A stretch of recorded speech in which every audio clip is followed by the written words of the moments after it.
I know what you're thinking. You're thinking, but Jeff, it isn't Thursday. It's Friday. Yeah. And you're thinking, Jeff, didn't you do one of these yesterday? I totally did. But I'm doing another one today because a couple things have changed in the last 24 hours. Like a lot of things have changed in the last 24 hours. So I wanted to give you a appendix, uh, an afterthought, director's commentary on yesterday's update. Since I recorded yesterday's update, Estes Park was evacuated, and our Love Your Neighbor ministry has taken up the task of caring for a lot of those people coming down the mountain. And I could not be more proud and wanted to let you know what we're doing as a church for that.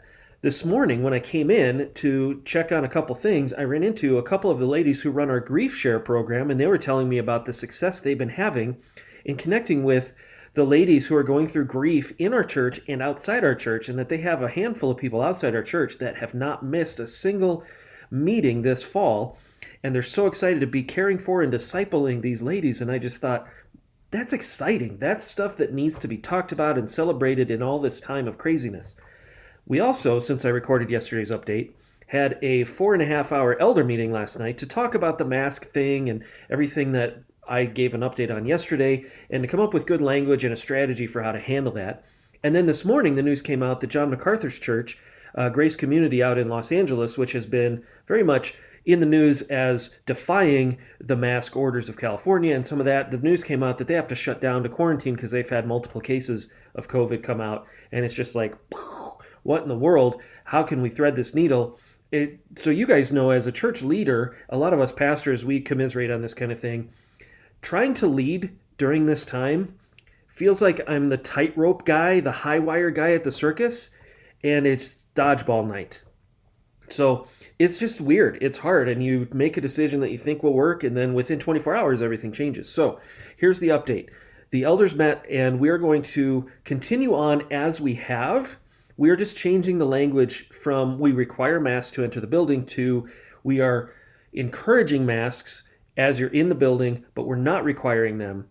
We have talked about a lot of other options, the way to maybe have a mask service and a non-mask service, or a mask venue and a non-mask venue, and we're not ready to do that yet because we don't want to create disunity on purpose. And so we're still hoping that we can find a way through this in a way that keeps people safe, but also honors people's desires to make this choice themselves.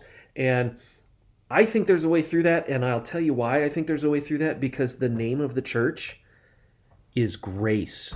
And I think if we can lead with grace and be effusive with grace, that will really serve us well. Another thing I forgot to mention in yesterday's video is we will totally continue the live stream and online option for people. So if you've been coming but you don't feel safe coming now that the mask is only encouraged and not required, we're still online for you. And if you come back because of that, we'll be here doing live for you. All that being said, it's supposed to snow tomorrow. So who knows what's going to happen? I don't know what's going to happen. Maybe the snow will put out the fires. That'll be a huge thing. One thing, though, I really do want to encourage us all to do is pray. Pray hard. Pray for the world. Pray for the election. Pray for your leaders. Pray for the church leaders. Pray for the bylaw process for our church. Had we thought about it in advance, and maybe we'll still do it, we would have had a prayer meeting night for the church as a result of all this. And I think we need to do that. And so we'll be thinking through when we can schedule that and the best way to do that. But please spend time today. Take 5 minutes, take 10 minutes, take an hour to get on your knees and pray for what's going on. I need it. The world needs it. People who live in Estes Park and Grand Lake need it. Please just be on your knees praying for God's mercy and power to be shown. I started off this little update video with some exciting news about how we are caring for people and making disciples, and that is the job. And I love that those things are continuing during all of this chaos. If anybody wants to come up on this tightrope with me, I'd love the company. I'd love the encouragement. If you've got a dodgeball in your hand, pray about that before you throw it. And hopefully you guys have a great rest of your day in this cold weather. And I hope to see all of you again very soon. Thanks.